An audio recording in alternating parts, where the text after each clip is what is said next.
Hello. Game, Welcome to your first night. I'd like to congratulate you on the behalf of Tony's Tacos on earning your position here as security personnel. We know it's a big deal, so don't worry. We'll make sure you're equipped with the right tools necessary to complete this job. So with that being said, let's get you acquainted. First of all, in your office, there are two important things to know. Number one, your computer.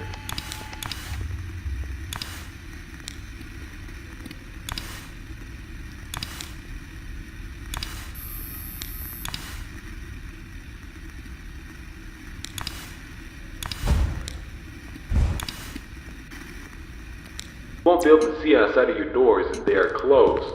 Now, this brings us to our next important piece of discussion. Your blast doors. These were installed primarily for your security. We do realize that you are working a job which has its risks, so in case anything happens, you're being chased, or somebody's trying to break in, you can close these blast doors, make sure that your safety is your priority. Now, these blast doors aren't anything to play with. They're not toys. They are highly dangerous if you stand underneath them. They will close on anything, so anything that's standing in its way, you can say goodbye to it. It's also critical to realize that these two doors, when closed, put an extreme amount of strain on our only two doors. If you don't plan to run out of power and the lights on, then keep those doors open. Now, one at a time works, but two at a time is too much for our generators to handle, so please be careful. Now that may lead you into the question of, well, where are these generators? I mean, if they do break down, is there anything you can do about it? Yeah, you can. We trained you on how to repair them, so let me tell you where they're located. Within your office should be a newly installed flat screen TV, which displays a digital map of the entire restaurant. This is going to come in handy whenever you need to locate something. Now there should be alarm lights installed on that TV screen. These alarm lights will only enable whenever there's a malfunction or a shutdown of any sort. So if a generator were to accidentally break down at some point, an alarm light should go off telling you exactly where you need to go to fix it. Luckily for you, the only two generators which power this entire facility are located in the same area, the parts and service region. The third and only alarm light in the arcade actually corresponds to the ventilation system. We have installed our ventilation reset switch in the arcade. I know it's unconventional, but our engineers decided that was the best spot for it. Knowing where the ventilation reset switch is located will be the deciding factor between life or death. The cons about purchasing an old abandoned pizzeria is that everything around is pretty much historic. I mean, they're antiques, so your ventilation system sucks. Sorry to break it to you, but you're gonna have to reset it every once in a while. And since all the doors are locked here, you're not gonna have an extra airflow of air anytime soon. Oh, and there's one more thing I forgot to mention within your office. Towards the south wall in the back part of your office should be a small stage. On this stage should be an old and abandoned animatronic. Now this is a relic from the old pizzeria. If you're not good with puppets or anything of that sort, then you can keep the curtain closed. I mean, if you don't want to see it, make sure it doesn't see you. Am I right? And that brings me to my next. There are a variety of other abandoned animatronics left over from the other pizzeria lying around here. This includes the front stage, parts and service region, the warehouse, you name it. There's at least something that we can salvage there. Not to worry, these animatronics are shut down, so there's no source of power anywhere within their rigs. So between me and you, there shouldn't be another incident. But that about covers it. It should be a very smooth night, uneventful. You should be able to get accustomed and acquainted with night.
Cheaper than.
It's not even that bad here.